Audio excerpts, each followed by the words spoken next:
It's here, finally. First round of the NBA playoffs is right here, right now, Saturday, April 19th, and Sunday, April 20th. Can't wait to get started here. What's up, everybody? This is Kerry. In this video, I'm going to give you my predictions for round one of the NBA playoffs. This video will cover every single game on Saturday and Sunday, all 8 games. In the first game, we have the Pacers versus the Bucks. Let me explain what I have here. This is very similar to what I showed you during my March Madness. In fact, these stats, offensive rating, defensive rating, and net rating, are computed exactly the same way as they are in college basketball. Before you get too excited about this being a Ken Pom versus NBA, I just want to say something here.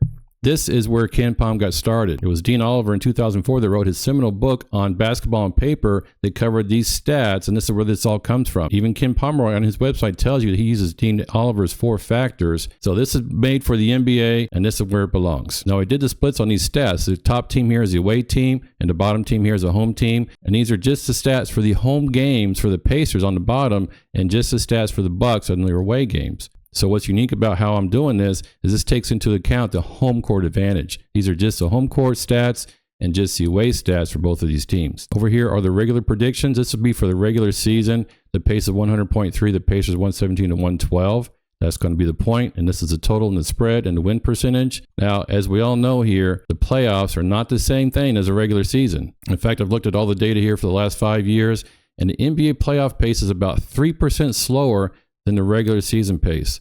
So I'm not going to stick with this particular prediction. What I'm going to do is multiply the pace by 0.97. That's because it's 3% lower, and I get the pace down here. So these are my playoff predictions down here at the bottom. And from here on out, I'm just going to show you the playoff predictions. So we have the predicted pace here is 97.3. That reduces the score to 114 to 108 for the Pacers, 222 for the total, negative 5.7 favorites for the Pacers, and a 73% win rate for the Pacers to beat the Bucks. Now I'm going to compare all these games to the FanDuel line here. So at the bottom, you'll see that the negative 5.7 is pretty close to the actual line here on FanDuel. 224 and 222 is my prediction. The fact that this is leaning towards the under shows you here that the prediction here is going in the same direction. And we have 114 to 108 for the Pacers. This game comes up today, April 19th at 1 p.m. The next game are the Nuggets at the Clippers. And again, all these paces here are adjusted for the playoffs.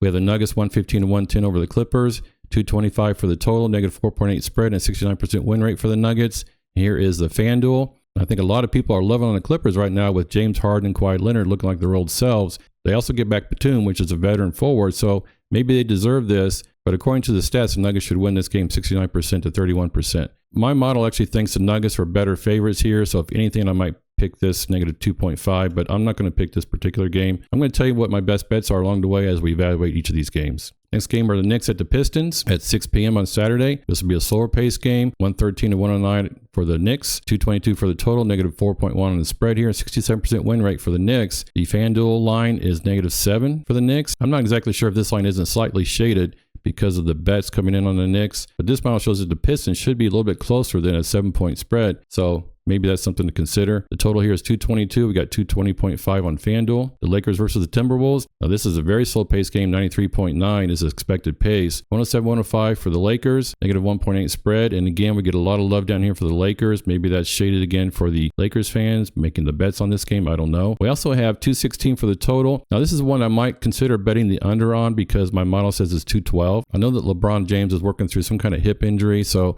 maybe this should go down lower. I'm not sure, but I might consider taking that under. The first game on Sunday, April 20th. This is a good one here. Look at this. Thunder, 121.1 offensive rating at home. That is the highest in the NBA. They have an excellent defense, 106.3. The average defensive rating and offensive rating is 113.7. So a great offense and a great defense. I don't see anybody getting in the Thunder's way as long as they stay healthy. I think they go all the way to the championship game and win it. The pace here is 101.9, 124 to 111 for the Thunder, a negative 13-point spread, 91% win rate. Now check out this FanDuel. They also have a negative 13-point spread for the Thunder. And this is how I know that my model is pretty decent because it's going along pretty closely with the actual spreads on the sports books. Now, this is a 226.5 total. This is one of my bets. This is one of my best bets here. Now, I realize that the Thunder have a great defense. The Grizzlies' defense is about average on the road, but the Thunder at home have an excellent offense. So I think the Thunder are going to put up a lot of points here. And 226, I think, is just too low. So one of my best bets in this video is take the over here in the Grizzlies versus the Thunder. Over 226.5. Next game on Sunday at 3:30. This is a very slow-paced game here, 107-96 for the Celtics over the Magic. These are two of the slower-paced teams in the entire league. Excellent defenses as well. Now, of course, the Celtics have a great offense. a 203 for the total, a negative 10.7 spread for the Celtics, and a win percentage of 87.3% for the Celtics. The FanDuel line here is negative 13.5 for the Celtics, and a 206 here. This is definitely the lowest total on the board for the entire first round, and the model says it's going to go even lower than this. I'm not exactly sure about that. They do play at a really slow pace here, so I might consider going under 206 for the total. At 7 p.m. on Sunday, we have the Heat at the Cavaliers, another excellent offensive team. The Celtics, the Cavaliers, and the Thunder are the top three teams. I cannot imagine any other team winning the NBA championship barring any kind of injuries. So the pace here is 96.1, which is again is pretty slow. 114 to 102 here, 216 for the total, negative 11.7 for the Cavs, and 89% win rate for the Cavaliers. They're giving the Heat a little bit more points than the model is, so this might be a pretty good bet as well. But because the Cavaliers had such a dominating offense here, they rested most of their starters during the end of the regular season. I think there's a really good chance they're going to cover this spread here, so I'm not going to bet either way. And the Cavs have an 89% win rate to beat the Heat. And finally, at 9:30 p.m. on Sunday, we have the Warriors at the Rockets.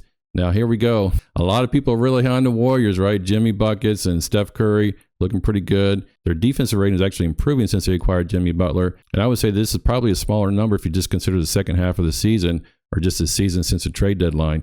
But in any case, we have 108 to 105 here, 213 for the total, negative 2.5 point spread for the Rockets. The FanDuel line is much closer here. They have the Rockets just -1. So I know a lot of people are probably thinking the Warriors are going to win this game. But I think at the same time, that kind of disrespect for the Rockets at home is probably going to be motivation for them to actually overperform here. So I think the Rockets are probably going to win this game. 213.5 for the total. That pretty much is in line with my predictions here at the top. I hope you like this video. Let me know in the comments below if you want to see more of this kind of content, more of this kind of analysis of the games here. I really enjoy looking at the data and the stats and using these model predictions to inform my bets. As always, it's all about the data, the statistics, and the actual predictions here. This helps us remove any kind of bias we might have towards any of the teams. Good luck on your best bets. Let's go.